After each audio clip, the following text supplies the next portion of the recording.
محمدا رسول الله ويقيني. ہمارے حضرت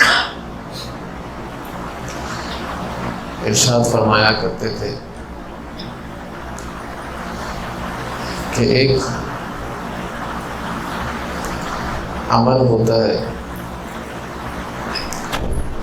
عادتاً اور ایک عمل ہوتا ہے عبادتاً. ایک عمل ہوتا ہے عادتاً اور ایک عمل ہوتا ہے عبادت. ٹھیک ہے.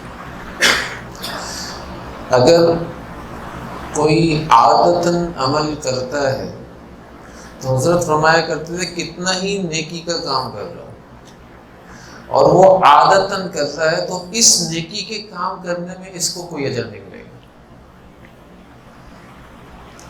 صحیح. اس نیکی کے کام کرنے میں اس کو کوئی اجر نہیں ملے گا. جیسے ہم عادتاً ایک دوسرے کو سلام کرتے ہیں، سمجھنا میری بات. حالانکہ حضور صلی اللہ علیہ وسلم کا کیا ارشاد ہے کہ جانو یا نہ جانو، پہچان ہو یا نہ ہو، مسلمان آپس میں ایک دوسرے کو سلام کرے. یہ ہے نہیں ہے. لیکن مسلمان جو سلام کر رہے ہیں وہ جان پہچان کی بنیاد کے اوپر سلام کر رہے ہیں ایک دوسرے کو. اور یہ جو سلام ہو رہا ہے یہ عادتاً ہو رہا ہے، عبادتاً نہیں ہو رہا. ہماری عادت بن چکی ہے یار، بڑا ہے تو سلام کر لو اور چھوٹا ہے تو اس کو بولتے سلام کر. ہمیں کیوں نہیں کرتا سلام؟ چھوٹے کو ہم سلام بھی نہیں کرتے، حالانکہ چھوٹے کو بھی سلام کرنے کے اوپر نیکیاں ملتی ہیں نہیں ملتی.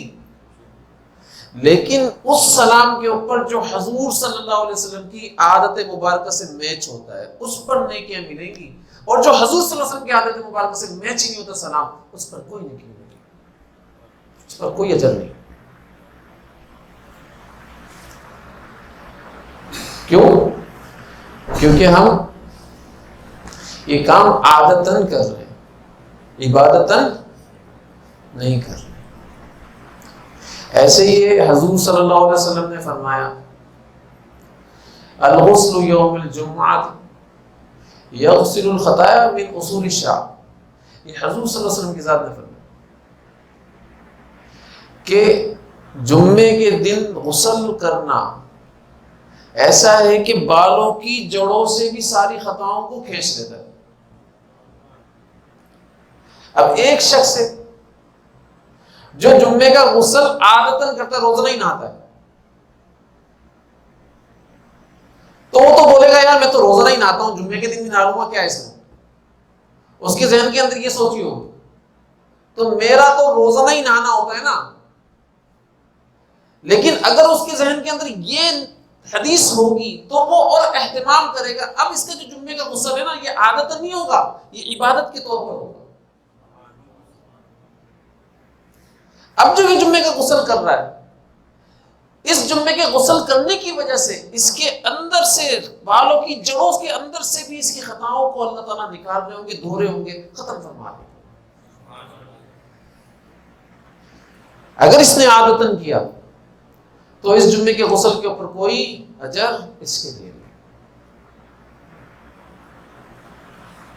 اس جمعے کے غسل کے اوپر اس کے لیے کوئی بھی اجر نہیں، کوئی بھی اجر. اس لیے دوستو ہمارے حضرت فرمایا کرتے تھے کہ عادت جو ہوتی ہے نا، کوئی بھی عمل اگر عادت کے طور پر کیا جائے تو یہ عمل کرنا انسان کو غافل بناتا ہے، اور اگر عبادت کے طور پر کیا جائے تو یہ جو عمل کیا ہے اس نے یہ انسان کو ذاکر بناتا ہے. ایک عمل کیا اس سے غفلت پیدا ہوگی، حالانکہ آپ اور میں عادتاً کر رہے ہیں نا تو اس عمل سے نیکی کا عمل ہے، اجر کا عمل ہے، لیکن عادتاً کیا ہے اسی عمل سے غفلت پیدا ہوگی. اور حضور صلی اللہ علیہ وسلم کا طریقہ سمجھ کر اہتمام کے ساتھ کہ بھئی اچھے طریقے سے کرو، یہ اللہ کے نبی صلی اللہ علیہ وسلم کا طریقہ ہے، انہوں نے جس انداز میں کیا اچھے طریقے سے ویسے ہی انداز میں نے پیش کرنا ہے، تو یقین جانے آپ کے قلب کے اندر اسی عمل سے ذکر پیدا ہو رہا ہوگا، اور ذکر کی نور اللہ تعالیٰ قلب کے اندر داخل فرما رہا ہے۔ ذکر کا نور جاتا ہے قلب کے، اور آپ کا قلب اور آپ کے سارے اعضاء ذاکر بن رہے ہوں گے، ذاکر بن رہے ہوں گے۔ آپ بتائیں، ایک بندہ غسل کر کے اپنے سارے اعضاء کو ذاکر بنا کے اللہ تعالیٰ کی مسجد میں جاتا ہے جمعے کے دن، جمعے کے دن اللہ تعالیٰ کی مسجد میں جاتا ہے، تو اب اس کو جمعے کی نماز پڑھنے کا جو مزہ آئے گا نا، آپ سوچ نہیں سکتے۔ اور یہ جو مزہ ہے، یہ لذت ہے، یہ جن کو مزہ آتا ہے، جن کی نگاہیں قلب کی کھلی ہوئی ہیں، ان کو ہی پتا ہوتا ہے کہ اس کی لذت کیا ہوتی ہے۔ یہ حقیقت بیان کر رہا ہوں۔ لہذا اپنے آپ کو کیا بنانا ہے؟ ذاکر بنانا ہے، نہیں بنانا؟ تو اب ہر عمل کا محاسبہ کریں گے، کیونکہ دیکھیں اگر کوئی عمل آپ عادتاً کریں گے تو آپ اس کا محاسبہ نہیں کریں گے، اور عبادتاً کریں گے تو آپ اس کا محاسبہ کرنے بیٹھ جائیں گے، کرنے بیٹھ جائیں گے۔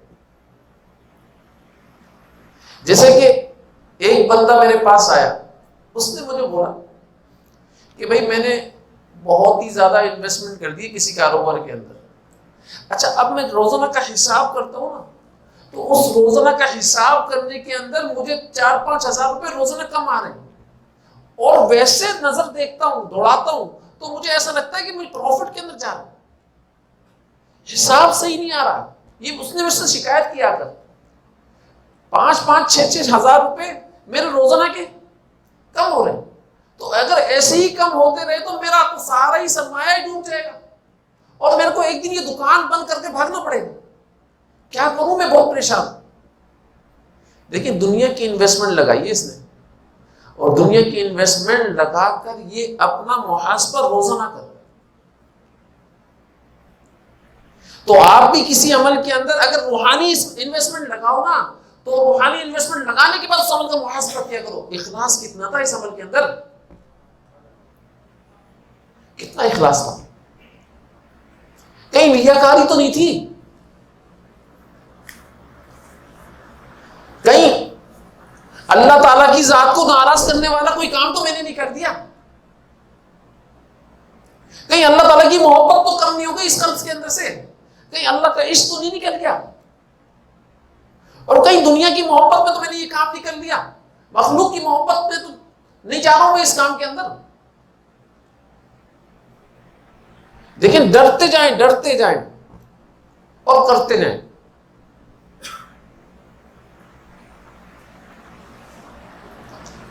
ڈرنا بھی چاہیے نہیں چاہیے، لیکن ہم لوگ محاسبہ نہیں کرتے بھائی۔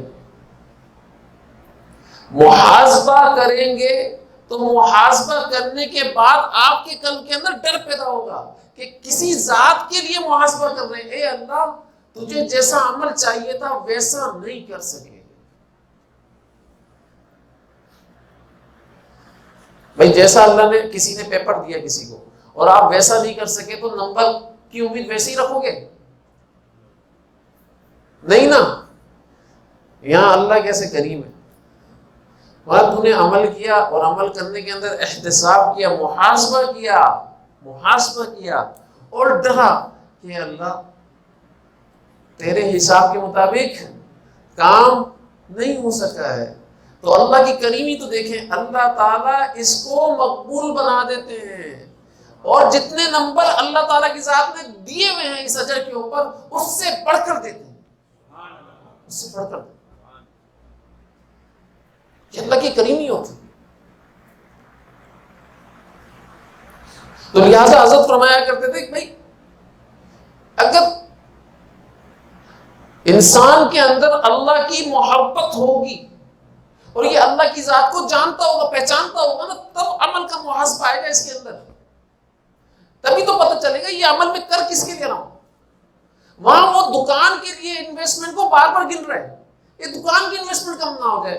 تو اس کو معلوم ہے ایمان والے کا کہ میں یہ جو عمل کر رہا ہوں یہ اللہ کے لیے کر رہا ہوں، کہیں اللہ کا عشق تو کم نہیں ہو رہا اس عمل کے ذریعے سے، اللہ کی محبت تو نہیں نکلتے میرے اندر سے، کہیں اخلاص تو نہیں نکلنا میرے اندر سے. اور ہر حال کے اندر یہ سوچتا ہے، محاسبہ کرتا ہے، محاسبہ، اس کا محاسبہ ختم نہیں ہوتا. بھائی عمر بن خطاب رضی اللہ تعالیٰ عنہ کو دیکھیں نا،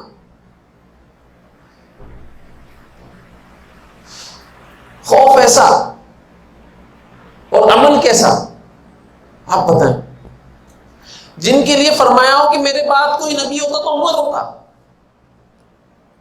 جن کا انصاف مشہور ہو اور جو ہر حال کے اندر ڈرتے رہتے ہو، جن کے بارے میں فرمایا ہو یہ عشرہ مبشرہ میں سے، یہ جنتی، اس کے اوپر جنت واجب ہو گئی ہے، اور جس کے بارے میں اللہ کے نبی صلی اللہ علیہ وسلم نے فرمایا ہو جب بھی عمر کو غصہ آتا ہے یہ حق بات کے اوپر ہی آئے گا، باطل بات کے اوپر عمر کو غصہ آ ہی نہیں سکتا. جن کے بارے میں اللہ کے نبی صلی اللہ علیہ وسلم نے فرمایا ہو کہ عمر کا غصہ شیطان کے غصوں میں سے نہیں ہے، اس کو شیطان غصہ نہیں دلا سکتا، اس کا غصہ ہی حق ہے. وہ کیسے ڈر رہے ہیں کہ اللہ قیامت کے دن تیرے پاس حاضر ہوں گا، تیرے سامنے حاضر ہوں گا، اے اللہ میرے اندر تو طاقت نہیں ہے، میرے اندر تو ہمت نہیں ہے میں تیرے سامنے حاضر ہو جاؤں، لہذا مجھے تو خاک بنا دے، خاک، اور خاک بنا کر ہوا کے اندر اڑا دے تاکہ میں تیرا سامنا نہ کر سکوں، کیونکہ میرے پاس تیرے سامنا کرنے کے لیے کوئی عمل نہیں ہے، کوئی عمل نہیں. یہ عمر بن خطاب رضی اللہ تعالیٰ عنہ فرمایا. اور ہمارے پاس تو واقعتاً کوئی عمل نہیں ہے، واقعتاً کوئی عمل نہیں. ہم پھر اس کے بعد تو نے صحیح کہہ رہا ہوں میں آپ کو، جنت اور دوزخ کے سرٹیفکیٹ بانٹتے پھر رہے ہو، واقعتاً کوئی عمل نہیں. حضرت حسن بصری رحمت اللہ علیہ فرمایا کرتے تھے کہ جس کے ذات نے اللہ کی ذات کو پہچان لیا، جس کی ذات نے اللہ کی ذات کو پہچان لیا، وہ اللہ سے محبت کیے بنا نہیں رہ سکتا. اور جس نے دنیا کو پہچان لیا وہ دنیا سے نفرت کیے بغیر نہیں رہ سکتا. اب میں اور آپ، یہ ایک مراقبہ ہے، محاسبہ ہے، بھائی عمل کا محاسبہ ہے نا. اب میں اور آپ سب مل کر ایک منٹ کے لیے دل کی کیفیت کے اندر سوچیں، سمجھیں، محاسبہ کریں کہ بھائی ہمیں دنیا سے نفرت ہے یا نہیں ہے. اگر دنیا سے محبت ہوئی ہے تو اس کا الٹ ہے. اللہ کی معرفت کبھی بھی اس دل کے اندر نہیں جا سکتی جس کے قلب کے اندر دنیا کی محبت اللہ کے مقابلے میں. اس قلب کے اندر تو اللہ کی معرفت نہیں جا سکتی. تو لہذا تھوڑا سا مراقبہ کریں، احساس کریں کہ ہے میرے دل کے اندر اللہ کی محبت، اللہ کی پہچان ہے. اگر اللہ کو میں نے پہچان لیا تو پھر میرے دل کے اندر محبت کس کی ہونی چاہیے؟ بھائی حضرت عمر بن خطاب رضی اللہ تعالیٰ عنہ کے سامنے سارا مال پڑا ہوا ہے، مال غنیمت، اور وہ کیا فرما رہے ہیں؟ وَإِنَّهُ لِحُبِّ الْخَيْرِ لَشَدِيدٌ، یہ آیت پڑھ رہے ہیں اور فرما رہے ہیں اللہ آپ نے خود نے تو فرمایا ہے اس مال کی بھی محبت ہوتی ہے، آپ نے خود نے تو فرمایا ہے، لہذا ہمارے دل کے اندر اس کی محبت بھی ہے لیکن غالب محبت تیری ہے. تو ہمارے حضرت فرمایا کرتے تھے اگر کسی کے قلب کے اندر کسی دنیاوی چیز کی محبت ہے لیکن اس کے قلب کے اندر اللہ کی محبت غالب ہے تو سمجھ لو اس کی محبت اللہ کی محبت ہی ہے، دنیا کی محبت نہیں۔ وہ غلبہ کیسے پتہ چلتا ہے کہ بھائی اپنے مال کو اللہ کی نافرمانی میں خرچ کر رہا ہے، اپنے جسم کو اللہ کی نافرمانی میں خرچ کر رہا ہے یا کسی اور چیز کے اندر خرچ کر رہا ہے۔ اگر یہ اللہ کی نافرمانی میں خرچ کر رہا ہے اپنے مال کو تو اس کا مطلب یہ ہے کہ اس کو مال سے شدید محبت ہے، دنیا سے شدید محبت ہے، اللہ کی محبت اشد نہیں ہے اس کے دل میں، اشد نہیں۔ اور اسی طریقے سے اگر یہ اپنی نگاہوں کی حفاظت نہیں کرتا، اپنی شرمگاہ کی حفاظت نہیں کرتا، اس کے اوپر اللہ کے حکم کو لاگو نہیں کرتا، اپنے قلب کی حفاظت نہیں کرتا، اس کے اوپر اللہ کے حکم کو لاگو نہیں کرتا، اس کا مطلب ہے اس کو اپنے آپ سے زیادہ محبت ہے، اللہ کی ذات کی محبت اس کے قلب کے اندر نہیں ہے، شدید اشد نہیں ہے، اشد یہ اپنی ذات سے محبت کر رہا ہے۔ اسی طریقے سے بیوی بچوں کے لیے اگر یہ حرام کما کر لے کر آ رہا ہے اور اللہ تعالیٰ کی ذات نے جو حکم دیا ہے حلال کمانے کا، اور بیوی بچوں کے لیے یہ حلال کو چھوڑتا ہے، حرام کو کماتا ہے، حرام خواہشات بیوی بچوں کی پوری کر رہی ہے، تو اس کا مطلب کیا ہوا؟ اس کے قلب کے اندر اللہ تعالیٰ کی محبت اشد نہیں ہے، اشد محبت بیوی بچوں کی۔ وہ صرف اپنا محاسبہ کرنے کی دیر ہے نا، ہم سارے ان اعمال کے اندر گرفتار ہیں یا نہیں ہیں؟ بیوی بچے اگر یہ کہہ دیں کہ بھائی ہم نے یہ کام کرنا ہے اور اللہ کا حکم یہ اور نہیں، اللہ کے نبی صلی اللہ علیہ وسلم نے منع فرمایا، ارے بچے ہی تو ہیں، بیوی تو ہے، تھوڑا سا کر لیں گے تو کیا ہو جائے گا، اس کا مطلب یہ اللہ اور اس کے رسول صلی اللہ علیہ وسلم کی ذات کو اس نے چھوڑ دیا۔ اشد محبت یہ بیوی بچوں سے کرتا ہے۔ یہ موقع تھا، یہ مقابلہ تھا، اللہ تعالیٰ کی ذات نے بھیجا تھا، آج ثابت کر تو مجھ سے شدید محبت اشد کرتا ہے یا اس سے کرتا ہے۔ خاندان والوں کا معاملہ آتا ہے، بہت ساری رسمیں ایسی ہوتی ہیں جو خاندانی ہوتی ہیں، جو اللہ کے نبی صلی اللہ علیہ وسلم نے منع فرمائی ہیں، لیکن بندہ ان رسموں کو لے کر بیٹھ جاتا ہے اس موقع کے اوپر، اور بولتا ہے کہ بھائی اگر ہم نے یہ کام نہیں کیا تو خاندان والے ناراض ہو جائیں گے، ہمارے بھائی ناراض ہو جائیں گے، ہمارا بیٹا ناراض ہو جائے گا، ہماری بیوی ناراض ہو جائے گی، یا ہمارے دوست احباب ٹوٹ جائیں گے، وہ ہمارے کو بلانا بند کر دیں گے۔ اور یہاں پر سامنے اللہ کا حکم موجود ہے اور اس نے ان ساری باتوں کو لے لیا، اس کا مطلب یہ اشد محبت یہ ان سے کرتا ہے، اللہ سے نہیں کرتا، یہ اللہ سے نہیں کرتا۔ ایسے کپڑوں کا معاملہ آ جائے، ٹخنوں سے اوپر پائچے کرنے کا معاملہ آ جائے،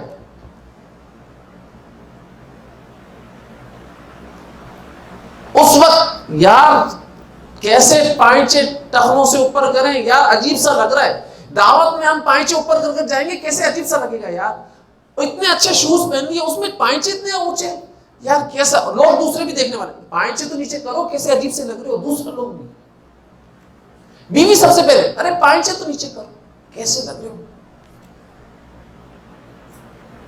ایسے معاملے میں اگر اس نے پائچے نیچے کر لیے اور اللہ کے حکم کو چھوڑ دیا، اس کا مطلب ہے اشد محبت یہ ان سے کرتا ہے، اللہ سے اور اس کے رسول سے نہیں کر رہا ہے، اللہ اس کے رسول سے نہیں کر رہا۔ گانے سننے کے موقع کے اوپر گانا سن رہا ہے، اور گانے سننے کے موقع پر کسی نے بولا اللہ کے نبی صلی اللہ علیہ وسلم نے منع فرمایا گانا، یار کبھی کبھار تو چلتا ہے نا، گانا سن لیں گے کیا ہو جائے گا، تھوڑی سی دیر کے لیے سن لیں گے، توبہ کر لیں گے، ایسے بھی بولتے ہیں، نعوذ باللہ من ذلک۔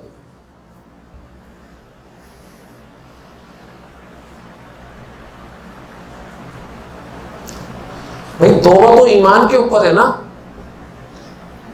یہ تو بتاؤ ایمان کے اوپر ہے یا نہیں ہے؟ ایمان ہے تو توبہ قبول ہوگی نا، یہ بتائیے مجھے، ہے؟ جب اس نے یہ بولا یار کبھی کبھار تو چلتا ہے، بعد میں توبہ کر لیں، تو ایمان کی آخری حد کیا تھی؟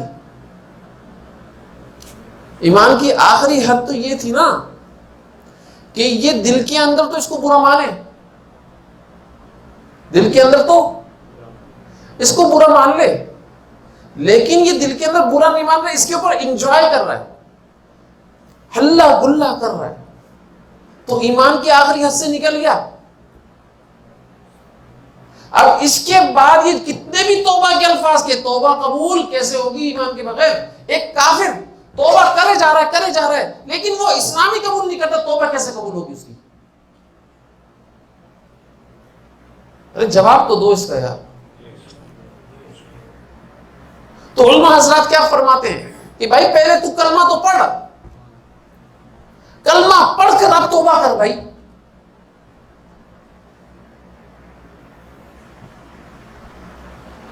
یہ حقیقت کہہ رہا ہوں میں آپ کو،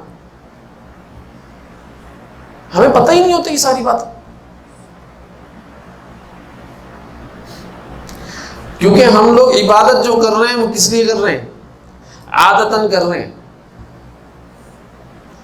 عادتاً کیا ہے؟ کبھی کبھار تو سلام، ارے یار یہ سامنے سے میرا دشمن آ رہا ہے، اب اس کو سلام بھی کرنا پڑ جائے گا یار، اور میں معاشرے کے اندر دیندار مشہور ہوں، کرنا تو چاہیے سلام، ورنہ یہ بولے دیندار بنے پھرتے ہیں، دیکھو سلام بھی نہیں کرتے۔ یہ سوچیں چل رہی ہوتی ہے نہیں چل رہی ہوتی ہے؟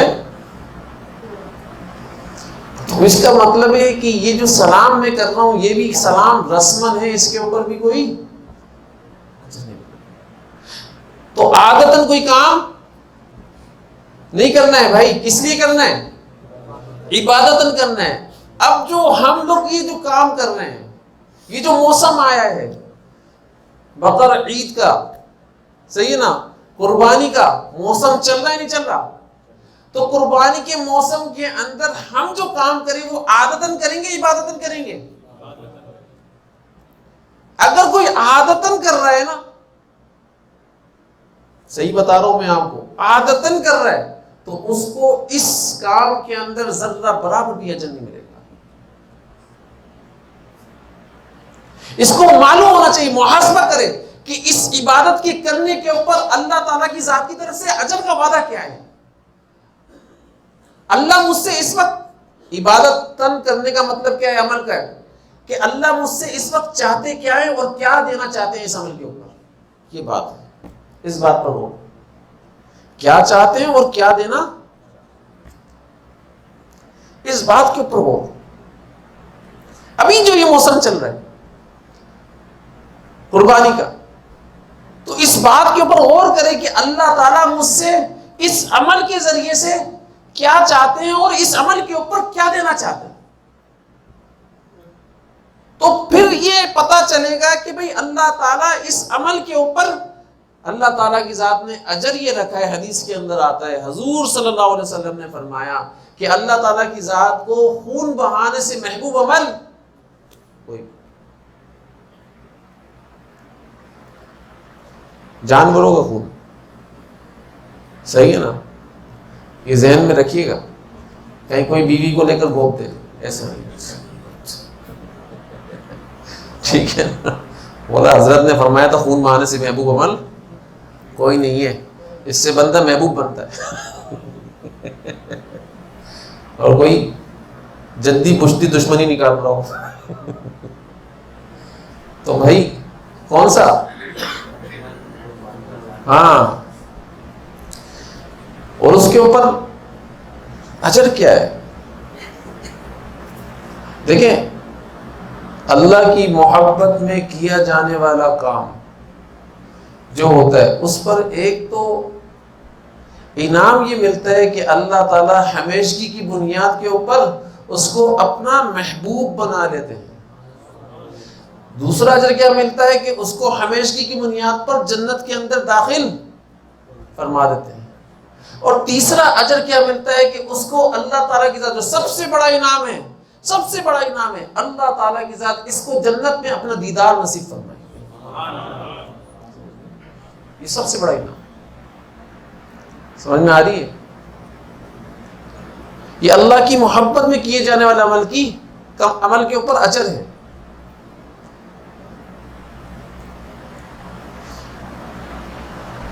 ایک بزرگ جا رہے تھے تو دیکھا ایک پتھر رو رہا ہے، تو بزرگ نے پوچھا بھائی کیوں رو رہے ہو؟ فرمایا ڈر لگ رہا ہے. بولا کس بات سے ڈر لگ رہا ہے؟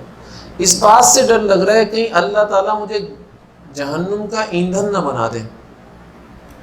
پتھر رو رہا ہے، میں اور آپ تو روتے نہیں، ہم پتھر بھی نہیں رہے، ہمارے دل پتھر کی بھی نہیں رہے، یہاں پتھر رو رہا ہے. تو بزرگ نے دعا کر دی وہاں پر کہ اللہ اس پتھر کو جہنم کے ایندھن بننے سے بچائیے. بزرگ کی دعا قبول ہو گئی. تھوڑی دیر کے بعد واپس جب پلٹے بزرگ تو دوبارہ رو رہا تھا. فرمایا اب کیوں رو رہا ہے؟ بولا پہلے تو میں خوف سے رو رہا تھا، اب خوشی سے رو رہا ہوں. پہلے تو میں خوف سے رو رہا تھا، اب خوشی سے رو رہا ہوں. جیسے حضرت ابو بکر صدیق رضی اللہ تعالیٰ نے سارا مال پیش کر دیا، سارا مال پیش کر دیا، سارا مال. تو ٹاٹ کا لباس پہنا ہوا تھا نا، اب اس ٹاٹ کے لباس کے اوپر اللہ تعالیٰ کی ذات کا سلام آیا، اور سلام آنے کے اندر جبرائیل علیہ السلام کو بھیج کر یہ پوچھا کہ ان سے پوچھ کر آؤ کہ یہ مجھ سے راضی ہے یا نہیں، یہ مجھ سے راضی ہے یا نہیں. تو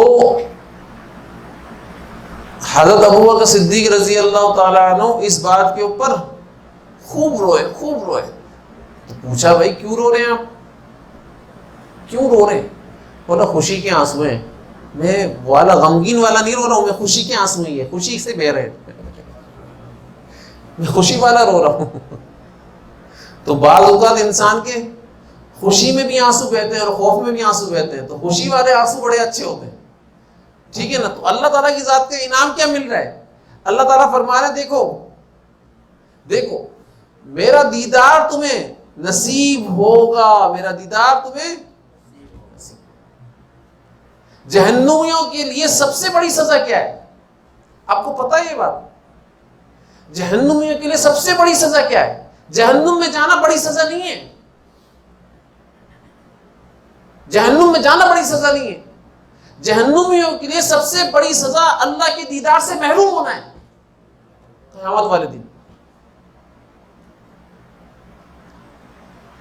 یہ سب سے بڑی سزا ہے کہ جہنمی شخص اللہ کے دیدار سے محروم کر دیا جائے گا، اس کو اللہ کا دیدار نصیب نہیں ہوگا. اس لیے حضرت فرمایا کرتے تھے کہ بھئی دو قسم کی بندگی ہے. کیا؟ دو قسم کی. اگر وہ دو قسم کی بندگی کا بندہ حق ادا کرتا ہے اور بندگی کرتا ہے تو اللہ تعالیٰ اس کو عطائے خواجگی عطا فرماتے ہیں. کیا مطلب ہے عطا خواجگی کا؟ مطلب یہ کہ اللہ تعالیٰ رحمتوں کی بارش اس کے اوپر نشاور کر دیتے ہیں، ہر وقت اس کے اوپر رحمتوں کی بارش چل رہی ہوتی ہے. اور وہ بندگی، پہلی قسم کی بندگی کیا ہے کہ جس موسم کے اوپر، جس زمانے میں جو حکم اللہ تعالیٰ کی ذات کا ہو اس کو وہ خوش اسلوبی کے ساتھ پورا انجام دے رہا ہو، پورا خوش اسلوبی کے ساتھ انجام دے رہا ہو. تو اللہ تعالیٰ کیا کرتے ہیں پھر؟ بھائی اللہ تعالیٰ رحمتوں کی بارش کرتے ہیں. عطائے خواجگی مالکانہ عطائے براہ راست برس رہی ہوتی ہیں، کسی ذریعے سے نہیں برس رہی ہوتی ہیں. مالکانہ عطائے براہ راست برس رہی ہوتی ہیں. اور دوسرا بندگی کیا ہے کہ جس کام سے اللہ نے روک دیا اس کام سے رک جاؤ.